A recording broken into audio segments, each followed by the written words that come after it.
Getting your dream car at 18 might seem impossible, but I made it happen at 18. And today I'm going to talk a little bit about my experiences and share some things that I made possible. So hopefully you can take something away from it today, and let's get into it.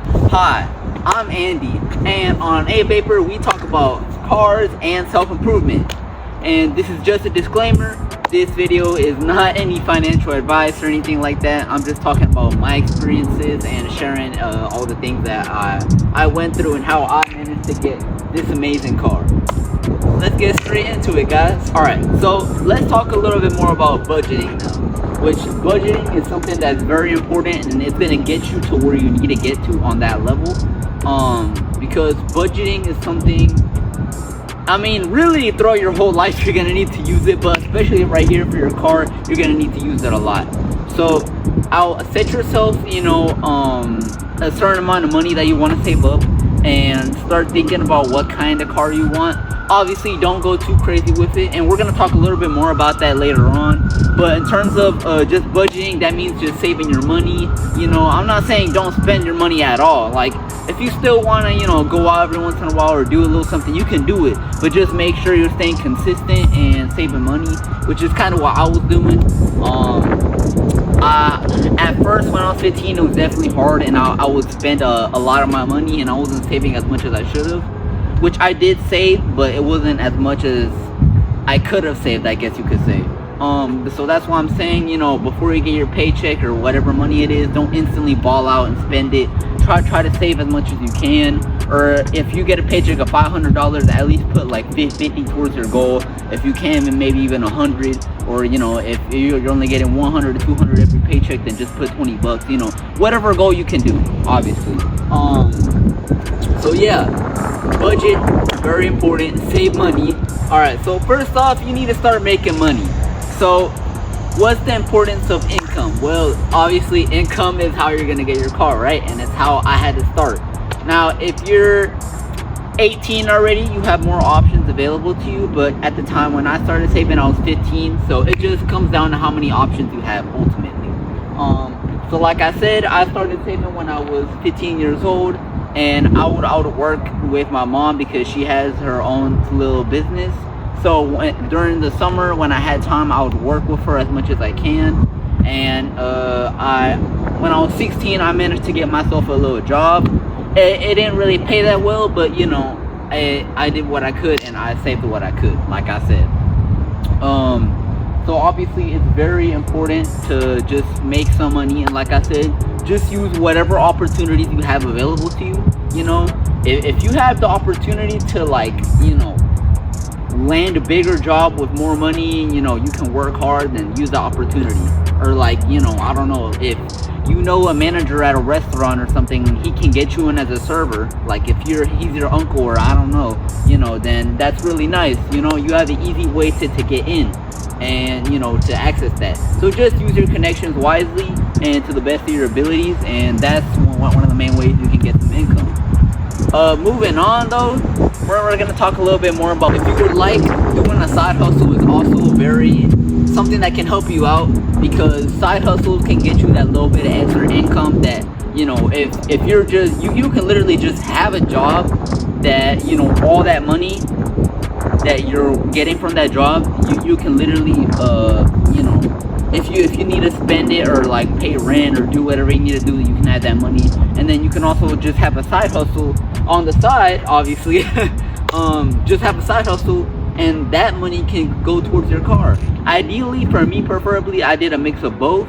I had my job, and then I also had a side hustle, which I did detailing, lawn mowing, and I worked with my parents whenever I had the opportunity, like I said. So just like I said earlier, use the opportunities you have available to you, and you get that extra money. You know what I mean? Moving on. Next up, we're going to talk about finding the right car. Like I talked a little bit about earlier, finding a car that you want is definitely something very important. And initially, early on, it's not something that you really have to focus on too much. But later on, as you get closer to your goal, it's going to become something more important. So initially, I was, me personally anyway, I was looking for a BMW. I was looking for an Audi, and If not, I was looking for like a Volkswagen, maybe like a GTI or something like that. Just something that, like, if you want something nicer, for example, like this car, just keep it more affordable. Just know, okay, well, I can get a BMW or something like that, but just know, at least for me, I got like a used one because I knew, okay, those are a little bit more affordable, and I can get a nicer car while still keeping it kind of affordable. But it really just comes down to what you like. A lot of people like the Japanese style cars, or even if you want to build your own car, you can get like a Honda Civic and then just start adding mods to it, or like just a cheaper car and you can just mod it out. I mean, it really comes down to you. For me personally, I don't know anything about mods, which is definitely something I want to explore later on this channel, because I want to get better at modding, obviously, and seeing what I can do. So we're gonna see what happens with that. But yeah, I just wanted a car that would do what I wanted it to do, and the expectations I had, I guess, because I wanted something that had a little bit of performance, was comfortable, and was decently reliable, which ultimately was this car for me. It filled all those boxes, so that's why I ended up just choosing probably an Audi. Or initially I had those three brackets, but when I had the money, I initially went towards Audi. Now let's talk about the new versus used debate. A lot of people want to get a new car, and while I can understand why, it's definitely a lot better to have a new car, or a lot nicer, like in terms of looks and stuff like that. I would say for your first car, at least, I would say get a used one, because you're gonna learn how to drive a car, how to maintain it, and how to do all the little steps, because obviously just having a car isn't just about buying it. It's about maintaining it, driving it, taking care of it, doing all the things you need to do. So that's why I'm saying having a used car makes all those things a little bit more easier, and that's why I'm saying it's a better option ultimately. Because a newer car, especially if you're 18, you do not want to be in debt already, because trust me, debt is not light, guys. And even if you get like a cheaper car, like a Nissan Altima, for example, that's still $16,000 to $18,000 possibly that you're gonna spend on a new car, and you're already gonna be in debt coming out at 18 years old, which isn't really that much of a good idea, at least for me personally. I don't see it that way. But really it just comes down to you. If you think you can do that, then it's your choice. But I recommend, at least me personally, a used car. You can still get something nice for a decent price. Instead of paying that high monthly payment, me personally, I would rather put that money into a savings account or an investment account, or just somewhere else, because you can use that money towards something that's better. And like I said, you have your first car, you work hard, and then who knows, maybe within 1 year, maybe 2 years or 3 years, you can get yourself that nice car that you want, probably something even better. So let's move on to the next point. Another factor to take into consideration is keeping a good budget, which I talked a little bit about earlier. But when you have your money saved up, depending on how much you saved up, of course, when I got to my level, I saved up around 13,000, 12,000. So I went into the cars I was looking for knowing, okay, this is the budget I have, or the money I have. I do not want to spend more than this, because you don't want to basically get what you can get with the money you have. Because you might see, like, for example, this is a Audi A6, right? So let's say someone offers me, oh well, I got a Audi A5 that's 2 years newer than this. You only have to give us an extra 5,000. It might seem tempting, but do not go with those deals, because like I said earlier, you're gonna be in debt, and sure, you are going to have a nicer car, but you're gonna be 5,000 more down than you initially wanted to be, and it's just not a really good idea, at least for me personally. I've seen people that spend an extra 8,000, 5,000, sometimes 3,000. I think the highest I've seen is probably around 10 to 12,000 more than what they initially wanted, just because they got offered an even nicer car, which in my opinion isn't a smart decision, because like I said, you're not trying to be in debt. So I looked in with the money I had. I was like, okay, I think this car is nice. Or initially, in reality, I was looking at another Audi. It was an A4, and I went to the dealer, but I got offered this A6, and I managed to negotiate and get it down to the right price. But ultimately, the lesson I'm trying to say is just get what you can get with the money you have, right? There's no shame in it. If you can't get that nicer car that you want, don't worry about it. This is your first car. Get what you can get right now, okay? Because trust me, that second car that you're gonna get is gonna be an upgrade. You're gonna love and enjoy it. All right. So that's ultimately my piece on that. All right. So let's talk about where to really find your car, where to get it from. Me, I was looking on Facebook Marketplace and on dealerships. Although I'd say 90% of it was me mostly looking at dealerships, because I know a lot of people do love Facebook Marketplace, and I'm not gonna lie, you can actually get some really good deals on Facebook Marketplace. But I would say I don't necessarily fully recommend it, at least as a first option, because a lot of the time you can get scams on there, or you can like someone can sell you a car that has a lot of issues into it, and you know they you seem, you know, pretty good, oh, the price seems right, all this stuff, and then you realize, oh, you know, something's actually horribly wrong with the motor, and it's gonna cost you like $3,000, $5,000 to fix it. So you know, this dude basically just scams you. So that's what I'm saying. Like, unless you really know how to check a car, you know, and check for all the signs, you know, make sure it's good and all that, I wouldn't recommend Facebook Marketplace. But if you do want a cheaper deal and you're willing to risk a bit more, then it is an option ultimately. So I ended up finding this Audi right here at a dealership, because like I said, that was the main place I was looking for at the time. And I ended up just going through the website, you know, seeing their used catalog and just picking my car from there. The next thing I would like to talk about is test driving, which is something that's very important. Whether you're getting a marketplace, Craigslist, which I absolutely do not recommend, or a dealer, or wherever you get it from, test driving is something that's very important. In my case, I obviously test drove the car. I made sure everything felt right to the best of my abilities, and that's what I also recommend. Just try to learn some basic things, you know, like just checking brakes, you know, looking at the tires a little bit, like opening up the engine, you know, just seeing if everything looks right, driving the car, like I said, trying to look out for any stuttering or just anything that feels off with the car. Just try to cover as many bases as you can, because in my case, I covered as much as I can. I checked what I could, and obviously, like I mentioned in my other video, my car did end up breaking down on me. I didn't know that it had a specific issue that the last owner put on the car, but you know, like I said, just try to cover it to the best of your abilities. Ultimately, some things might slip through, but just check what you can.